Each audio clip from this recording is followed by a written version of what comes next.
दोस्तों, एक नई वीडियो में आपका स्वागत है। भारत ने ईरान से कहा जहाज को रोकना संयुक्त राष्ट्र संधि का उल्लंघन। ईरान द्वारा अपने तेल टैंकर को रोकने के लिए शक्ति के प्रयोग पर भारत ने गंभीर आपत्ति जताई और कहा कि समुद्र पर बने संयुक्त राष्ट्र कानून संधि का यह अतिक्रमण है। साथ ही भारत ने चेतावनी दी कि सुव्यवस्थित प्रणाली को मनमाने तरीके से लागू करने के गंभीर परिणाम हो सकते हैं। ईरान द्वारा अपने तेल टैंकर को रोकने के लिए शक्ति के प्रयोग पर भारत ने गंभीर आपत्ति जताई और कहा कि समुद्र पर बने संयुक्त राष्ट्र कानून संधि का यह अतिक्रमण है। साथ ही भारत ने चेतावनी दी कि सुव्यवस्थित प्रणाली को मनमाने तरीके से लागू करने के गंभीर परिणाम हो सकते हैं। ईरान के जहाज अधिकारियों को लिखे पत्र में केंद्रीय जहाजरानी मंत्रालय ने कहा कि घटिया किस्म के जहाज को रोकने के लिए पोर्ट स्टेट कंट्रोल तो पीएससी उपयुक्त प्रणाली है और केवल विशिष्ट परिस्थितियों में ही जहाज को रोका जा सकता है। अगर जहाज में जीवन एवं पर्यावरण को गंभीर खतरा करने वाले पदार्थ हों। दोस्तों, आगे बढ़ने से पहले हमारे इंडियन आर्मी के लिए वीडियो को लाइक और चैनल को सब्सक्राइब जरूर कर ले और जय हिंद जय भारत जरूर लिखे दे। ईरान को पिछले हफ्ते भेजे गए पत्र में इंजीनियर और सर्वेक्षक सह उप महानिदेशक तकनीक अजित कुमार सुकुमारन ने कहा, इस तरह के किसी भी स्वेच्छाचारी बल प्रयोग से अंतर्राष्ट्रीय समुद्री परिवहन को सुचारू रूप से जारी रखने के गंभीर परिणाम हो सकते हैं और नौवहन समुदाय को खतरनाक संदेश जाएगा। ईरान के महानिदेशक सुरक्षा एवं समुद्री संरक्षण को भेजे गए पत्र में कहा गया, हम भारतीय प्रशासन शक्ति के इस तरह के प्रयोग पर सख्त आपत्ति जताते हैं और आपके प्रशासन को याद दिलाना चाहते हैं कि इस मामले में आपकी कार्रवाई यूएनसीएलओएस 22 एवं कई अन्य अंतर्राष्ट्रीय सम्मेलनों का अतिक्रमण है। उन्होंने कहा कि जहाज इराक के बसरा से विशाखापत्तनम जा रहा था और स्वेच्छा से ईरान के किसी बंदरगाह पर नहीं गया। भारत ने कहा कि इसे जबरदस्ती ईरान की जल सीमा में ले जाया गया और फिर इसकी पीएससी जांच की गई। भारत के सबसे बड़े समुद्री लाइनर शिपिंग कॉरपोरेशन के जहाज को 12 अगस्त को फारस की खाड़ी में प्रदूषण फैलाने के आरोप में जब्त किया गया।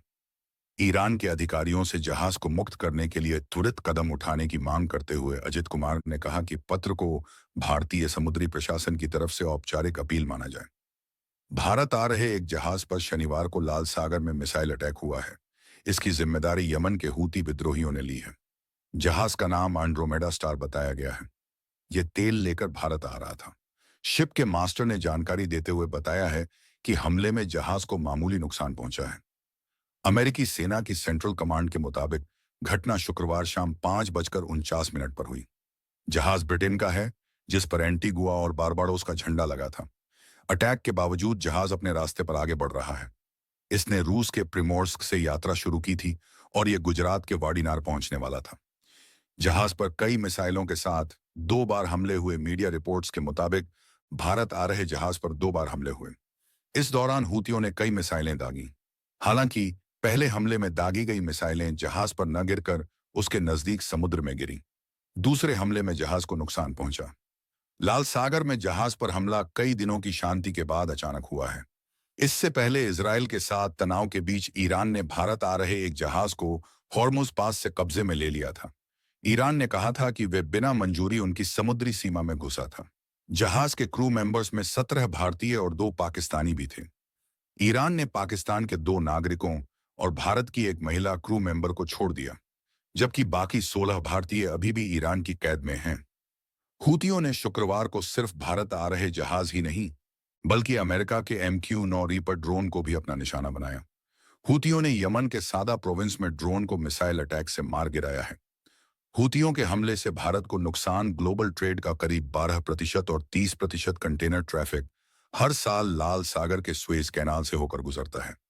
हूती विद्रोहियों के हमलों से यूरोप और एशिया के बीच मुख्य मार्ग पर अंतर्राष्ट्रीय व्यापार को समस्याओं का सामना करना पड़ रहा है। भारत का 80% व्यापार समुद्री रास्ते से होता है, वहीं 90% ईंधन भी समुद्री मार्ग से ही आता है। समुद्री रास्ते में हमले से भारत के कारोबार पर सीधा असर पड़ता है। इससे सप्लाई चेन बिगड़ने का खतरा है। हूतियों से निपटने के लिए अमेरिका ने करीब 10 देशों के साथ मिलकर एक गठबंधन भी बनाया है, जो लाल सागर में हूतियों को रोकने और कार्गो शिप्स को हमले से बचाने का काम कर रहा है। इजराइल हमास जंग के बीच फिलिस्तीनियों के समर्थन में हूती विद्रोही लगातार लाल सागर में जहाजों पर हमला कर रहे हैं। इसकी वजह से कई जहाज अपना रास्ता भी बदल रहे हैं। हूतियों के हमलों के जवाब में अमेरिका और ब्रिटेन ने मिलकर अब तक 4 बार यमन में हूतियों के ठिकानों पर एयर स्ट्राइक की है। अमेरिकी मीडिया ब्लूमबर्ग की रिपोर्ट के मुताबिक लाल सागर में लगातार हो रहे हूतियों के हमलों के कारण अंतर्राष्ट्रीय ट्रेड पर गंभीर असर पड़ रहा है।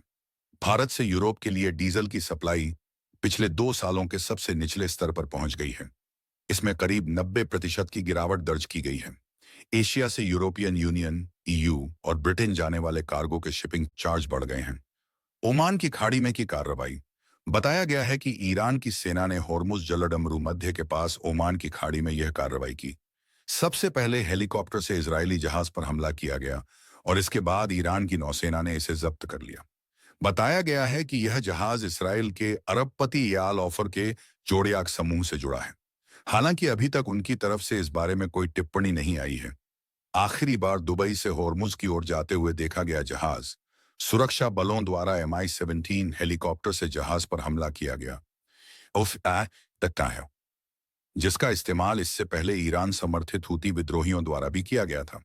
जहाज का नाम MSC एरीज है और उसे आखिरी बार शुक्रवार को दुबई से होर्मुज की ओर जाते हुए देखा गया था। बताया गया है कि जहाज ने अपना ट्रैकिंग डेटा बंद किया हुआ था। इजराइल के जहाजों द्वारा इस क्षेत्र से गुजरते समय अक्सर ट्रैकिंग डेटा बंद कर दिया जाता है। इजरायली विदेश मंत्री ने खामेनेई को अपराधी कहा। भारत आ रहे जहाज पर कब्जे से भड़के इजराइल के विदेश मंत्री इसराइल काट्स ने ईरान के supreme leader Ayatollah Ali Khamenei पर हमला बोला है। उन्होंने खामेनेई को अपराधी कहकर संबोधित किया। सोशल मीडिया पर काट्स ने लिखा, अयातुल्ला अली खामेनेई का शासन एक अपराधी का शासन है जो हमास के अपराधों का समर्थन करता है और अब अंतर्राष्ट्रीय कानून का उल्लंघन करते हुए समुद्र में डकैती अभियान चला रहा है। उन्होंने यूरोपीय संघ और अन्य देशों से ईरान पर प्रतिबंध लगाने के साथ ही रिवोल्यूशनरी गार्ड को आतंकी संगठन घोषित करने की मांग की है। हगारी ने यह भी कहा कि ईरान पूरे मध्य पूर्व और उसके बाहर आतंक फैलाने वालों को धन मुहैया कराता है, उन्हें ट्रेनिंग और हथियार देता है। डैनियल हगारी ने कहा कि ईरान के समर्थन वाले हमास ने 7 अक्टूबर को इस युद्ध को शुरू किया था। इसके बाद ईरान समर्थित हिजबुल्लाह ने इसे और विस्तार किया। इसके बाद से इराक और सीरिया में ईरान समर्थित मिलिशिया और यमन में ईरान समर्थित हूती भी इसमें आ गए। अब यह एक वैश्विक संघर्ष बन गया है।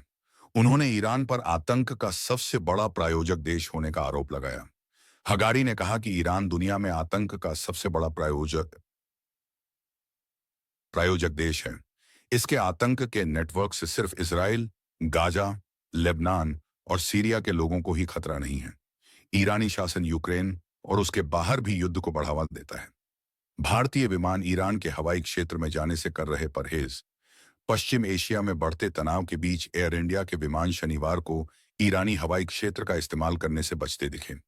मीडिया रिपोर्ट्स के अनुसार एयर इंडिया के विमान AI-161 ने सुबह 4:30 बजे दिल्ली से उड़ान भरी, पर यह ईरान के ऊपर से उड़ान नहीं भर सका और इसने लंदन के लिए एक वैकल्पिक मार्ग लिया। इससे एक दिन पहले विदेश मंत्रालय ने भारतीय नागरिकों को ईरान और इजरायल की अगली सूचना तक यात्रा नहीं करने की सलाह दी थी। अगली सूचना तक